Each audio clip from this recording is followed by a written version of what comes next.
ஒவ்வொரு அனிமலும் எவ்வளவு வருஷங்கள் உயிர் வாழுதுன்னு பார்க்கலாமா? ஃப்ளை 30 நாள் தானா? அப்பா. மவுஸ் எலி 2 வருஷம், நத்த 5 வருஷம் உயிர் வாழுதான். ஓகே, ராபிட் முயல் 9 வருஷங்கள், நாய் 13 வருஷங்கள். அதெல்லாம் கம்மி தானே சொல்ல போனா. சிங்கம் 15 வருஷம், காட்டுக்கே ராஜாவா பாத்துக்கிறேன். கங்காரு 23 வருஷம், ஒட்டகச்சிவிங்கி ஜிராஃப் 25 வருஷம், குதிரை 30 வருஷம், ஈகிள் இது 35 வருஷமா. அது நானா சீக்கிரம் சத்தம் நினைச்சிடலாம். அலிகேட்டர் ஓகே 50 வருஷம் தலை இனம்.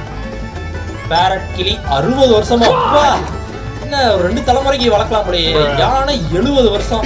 ஓகே, மனுஷங்க 72 வருஷம், அது குறைஞ்சிட்டே வருது பார்க்கலாம். ஓகே, ஆமை 120 வருஷமா. என்ன ராக் ஃபிஷ்ஷா 140 வருஷம்.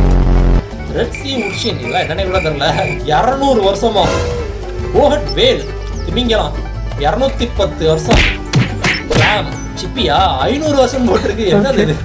டைப்டாப்சிஸ் டோனியாவா இம்மோர்டலா? ஜெல்லி ஃபிஷ் மாதிரி இருக்கு பார்க்க. ஆனா இம்மோர்டல்ன்றது கொஞ்சம் ஓவரா தெரியுது.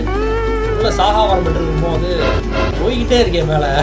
ஒருவேளை இம்மோர்டல்னால லூப் மாதிரி போயிட்டே இருக்கும் இன்ஃபினிட்டியா. இதுல எந்த அனிமலோட லைஃப் ஸ்பேனை பார்த்தா உங்களுக்கு ஆச்சரியமா இருந்துச்சுன்னு கமெண்ட்ல சொல்லுங்க. மறக்காம லைக் தட்டி விட்டு சப்ஸ்கிரைப் பண்ணிக்கோங்க.